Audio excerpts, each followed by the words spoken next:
All right, students. Today we're talking about 9-4 quadratics and projectiles. The big idea is assuming that the constant gravity, both the path of a projectile and the height of a projectile over time can be described by an equation of the form y equals ax squared plus bx plus c. And what we should have realized from last section, 9-3, is that this equation gives us a parabola. Now, we deal with functions d equals 16t squared, where this was a falling object. Now, a falling object doesn't have any velocity that's propelled on it to push it down any further or even to make it go up. And that's what we're going to talk about today. Is we're going to be talking about projectiles that are projected somewhere. They're getting the height, or there is some kind of velocity that is moving them further than what just dropping an object would do. First of all, what is a projectile? A projectile is an object that is thrown, dropped, or launched, and then proceeds with no additional force on its own. A ball thrown up in the air is considered a projectile. So right at first you have velocity on that ball, taking it out to a certain spot, and then on its own that ball is going to be coming down via gravity. The force of gravity is the only thing that's going to be bringing that ball back down to earth. Equations for the paths of projectiles. When there is a constant force of gravity, the path of a projectile is a parabola. The parabola shows the height of the projectile as a function of the horizontal distance from the launch. So what we're going to do is, and primarily everything's going to be in quadrant 1. This is quadrant 1, okay? But our x is going to be our time. So they're going to refer to that as t. Okay, t time. And our y values is going to be our height. Okay, so it's going to be t comma h is what your coordinate values are going to be. Time first, height second. Now, where does this parabola come into play? Well, you got to throw that ball from a certain height. Say, for instance, you were 6 foot, then you would probably throw that ball from about 5 foot. Okay, my height's 5, so the ball started here, and then it went up via some velocity, and then all of a sudden it came back down and hit the ground at some particular time. Now, our parabola is going to keep going just because that's what our equation is going to do, and our parabola is going to look like this because it still has an axis of symmetry, and you're able to graph those by knowing just what half of it is. Okay, so this is what our parabola is going to look like. You got to know where it crosses the y-intercept at is the height of where the projectile was released at. Okay, that's a very important piece of information to know.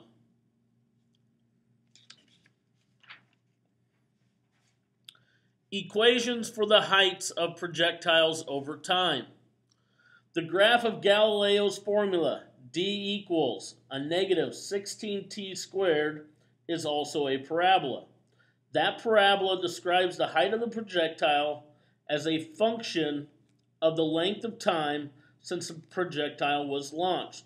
So this formula right here is making our ball or our projectile come back down to earth, negative 16t squared.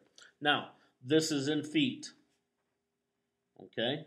This is just gravity propelled on it. When a projectile is launched, several factors determine its height above the ground at various times. The first thing is our force of gravity. That's our negative 16t squared. Pulls the projectile back to Earth. By Galileo's formula, gravity pulls the projectile towards Earth 16t squared feet in t seconds. Okay, so that's bringing it back down to Earth. 2, the initial upward velocity. The initial upward velocity with which the projectile is thrown or shot contributes to the height at time t. We use v, they use the letter v, to stand for the initial velocity. In t seconds, the projectile would go v times t feet if there were no gravity. Now I'm going to show you these equations in just a second. 3. The initial height. The initial height of a projectile. We call this height S. Okay? They use the letter S. For starting height. Okay? It's where you are releasing the ball at. How high was the ball when it was released? Obviously, it didn't start from the ground unless you were using a soccer ball or some kind of form like that. But if you're hitting a baseball, normally that's so many feet off the ground. Or if you're throwing a baseball, it's 5 feet off the ground. Okay? All this information will be given to you. General formula for the height of a projectile over time. Okay, this is the equation you need to know. H will be the height in feet, very important, of a projectile launched at an initial upward velocity. Initial upward velocity is our v, feet per second, and our initial height of s feet. Okay? Then after t seconds, h equals, so that's height equals, a negative 16 t squared, so that's time squared, plus v of t. V is our velocity,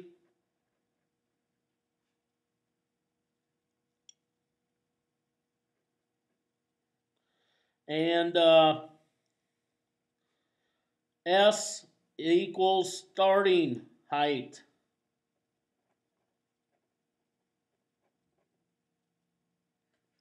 V equals velocity, S equals starting height. Okay? T equals time. And time is in seconds. Since 16 feet is approximately 4.9 meters, if the units are in meters in the formula above, then h equals a negative 4.9 t squared plus velocity times time plus s, which is our starting height. So this is another equation you need to know. This is for when it's in feet. This is when it is in meters. Notice the difference. Okay? The only thing that changes is these numbers right here. This goes from a negative 16 to a negative 4.9. Why is this negative? This is negative because it's bringing the projectile back down to the ground. Those are two key equations you have to know. You need to write those down.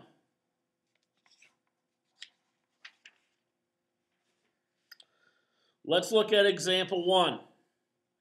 A ball is launched from an initial height of 6 feet. They just told us our S. With an initial upward velocity of 32 feet per second.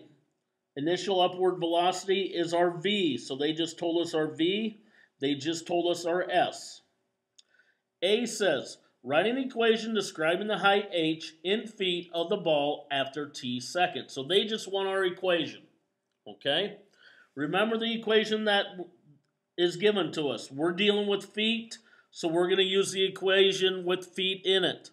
So h equals negative 16 t squared plus vt, v is our initial upward velocity, times t time, plus s. S is our starting height.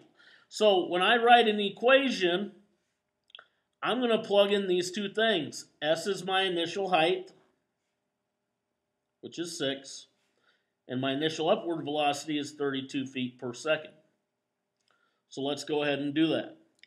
H equals a negative 16 t squared plus V is now 32 times T. We don't know what T is yet. Plus S, which is 6. Okay? That's a 32 there. Sorry.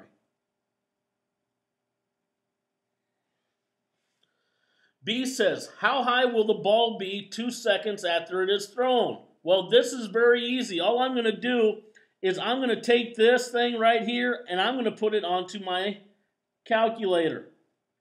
So let me pause for a moment while I get my calculator set up.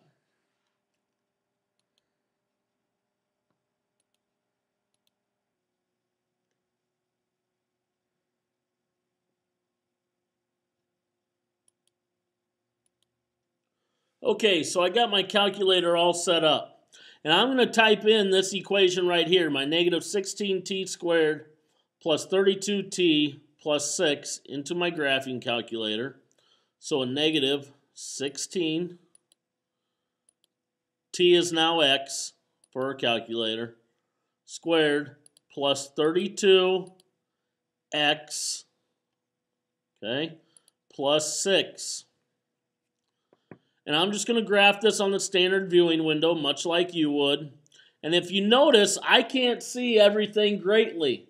Now, if I want to change some things up, because I don't really need to see this part, because we're not really going to be looking over here off to the left.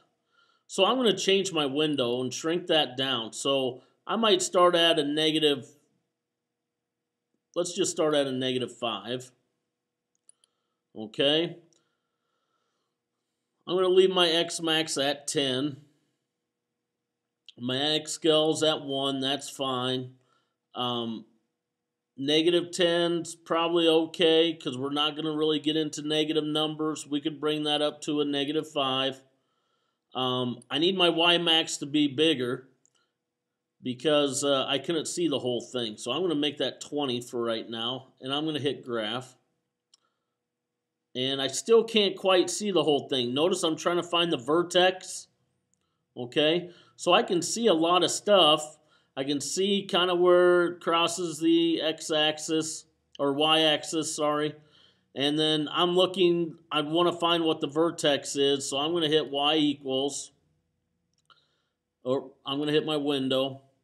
And I'm going to shrink down my x max to, let's just say 5 again.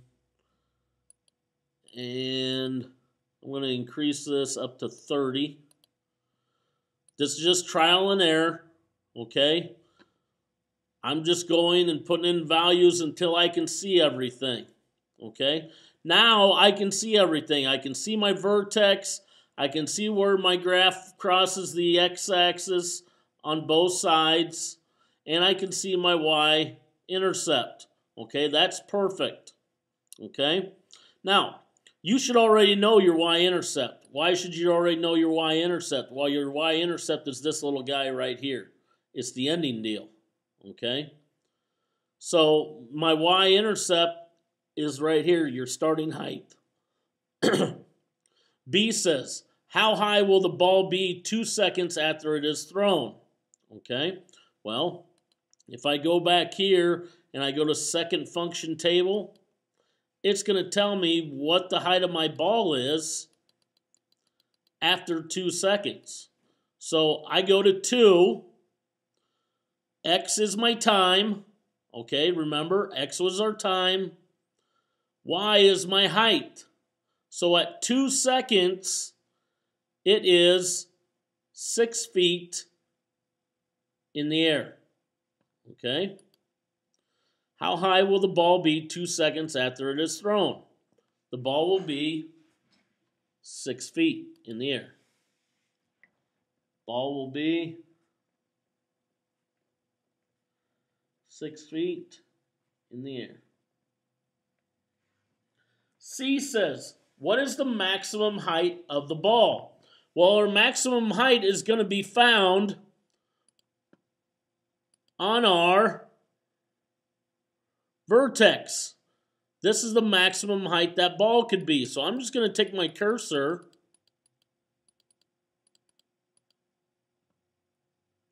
And I'm going to scroll over to my maximum height. And this is okay if you round here. It's not a big deal. Mr. Johnson's going to give you credit up to 2 or 3 hundredths. Okay?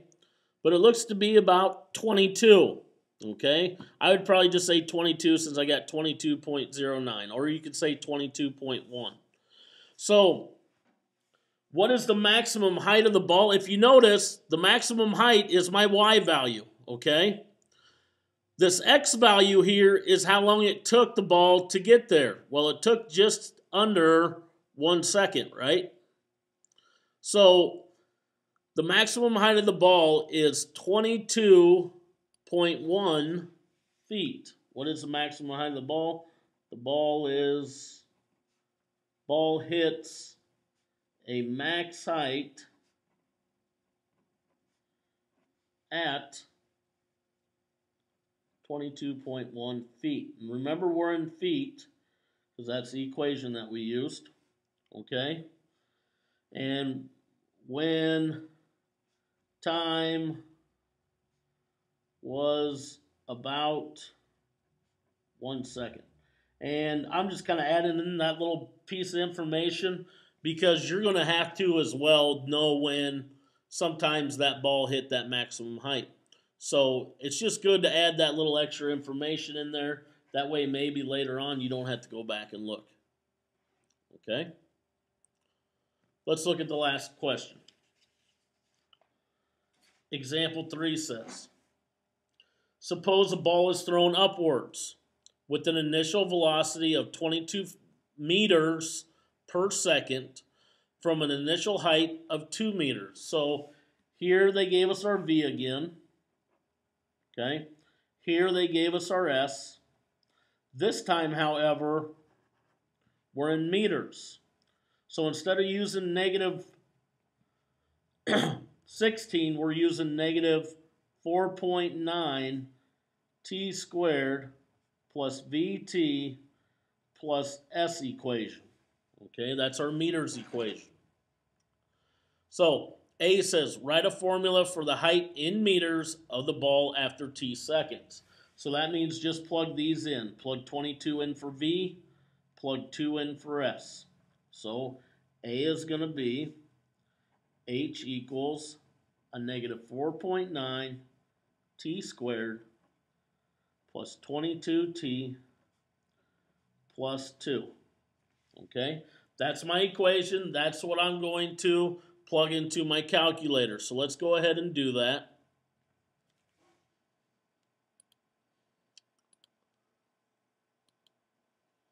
I'm going to clear this, type in a negative 4.9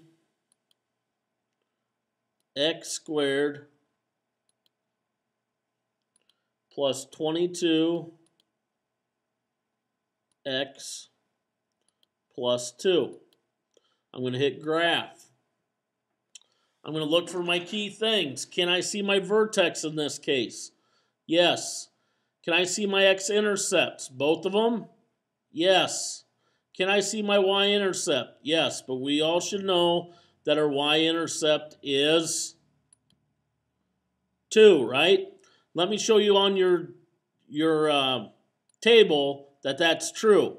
Remember, we have a y-intercept when x equals 0. When x is 0, y in this case is 2. So yeah, there's your y-intercept. Okay?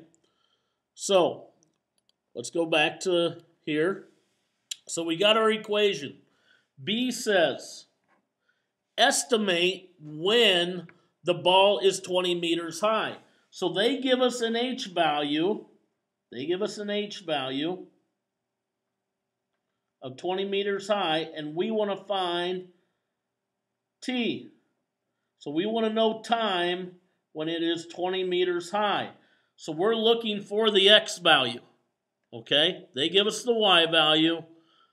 We want to know when it hits the X value. Okay? So what I can do here is this is my Y1. I can type 20 in for my Y2. Watch this. Watch how this works. If I type 20 in for my y2, I'm going to get a horizontal line. And then I'm going to see, yeah, it hits in 2 different spots. So if I scroll up here,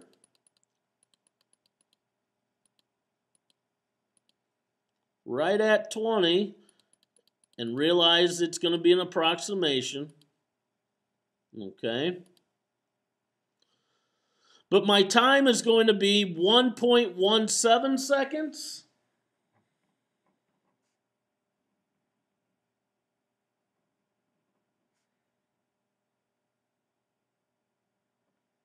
And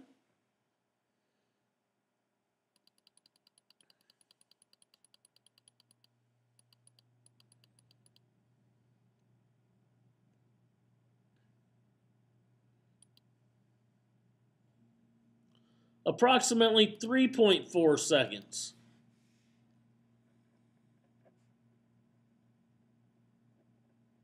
So it hits in 2 spots, 1.17 seconds and 3.4 seconds. Well, how can it hit that spot in 2 places?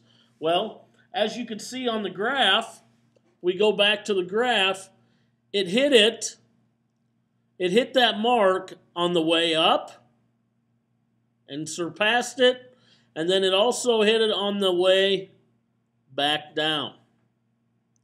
These are all questions that you're going to have to answer in your questions and that are going to be on the quiz. Make sure you know those 2 equations. H equals negative 4.9 t squared plus vt plus s, as well as h equals a negative 16 t squared plus vt plus s. This is a way, using your calculator, that is going to help you very much in finding answers to these problems. Thank you very much. We'll see you tomorrow.